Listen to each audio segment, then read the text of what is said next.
Morning po. Tama po yan nakikita nyo. Spam po ito. Yan. Kilalang-kilala po ng mga Filipino to. Most often than not, no? Marami pong bumibili nito sa supermarket. Palagi po may stock ang mga bahay dito sa Pilipinas na itong spam na to. No? So, very interesting po siya kasi sa nutrition information po, it says here,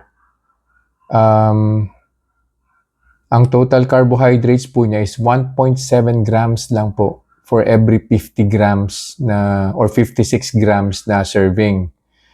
Kung 100 grams po yung kakainin po ninyo, 3 grams lang po yung total carbohydrates po niya. So, pasok po siya dun sa personal preference na sinasabi ko po, no? Kita nyo naman po, 2 slices lang po itong ginawa ko and medyo manipis po yan. Of course, para kung magkaroon man ng blood sugar increase, hindi naman po mabibigla yung blood sugar ko. Kumuha na po ako ng baseline blood sugar, 102 po currently. Of course, kinuha ko po yan via the Otay CGM. Kainin ko po to, tapos babalik po ako after 2 hours and we'll see kung hanggang saan po niya kayang pataasin yung blood sugar ko po.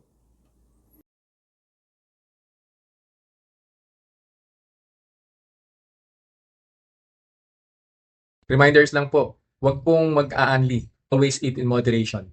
Di po ako doktor, so whenever in doubt, konsulta po kayo sa doktor ninyo. And yung results po ng mga review na ginagawa ko, it may vary. So huwag niyo pong i-expect na yung resulta sa akin is magiging kapareho po ng resulta sa inyo. So yun lang po. Have a nice day. Conclusion na po tayo dun sa kinain kong 2 pieces na spam. That was 2 hours ago. Nag-start po yung blood sugar ko, 103. On the first hour, umangat po siya, nag-plus 10 po siya. So 113 po yung first hour. And then on the second hour, baba po siya, kaya lang 1 unit lang po 112. Pero yung arrow right after the number, pababa na po siya. So ibig sabihin yung 112 na yun, hindi na po siya tataas.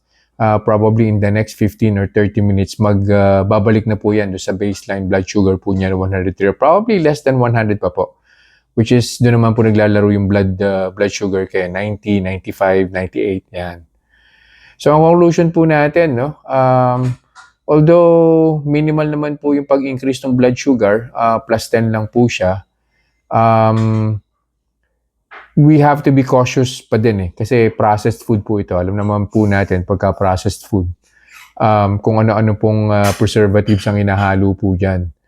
Meron pa pong extender yan, no? And please take note na 2 slices lang po yung kinain ko, no? So hindi niyo po pwedeng gawing only yan or probably kumain po kayo ng 4 slices, 5 slices, that would be a different story. So yun lang po for this review. I'll see you guys in the next vlog. Bye-bye.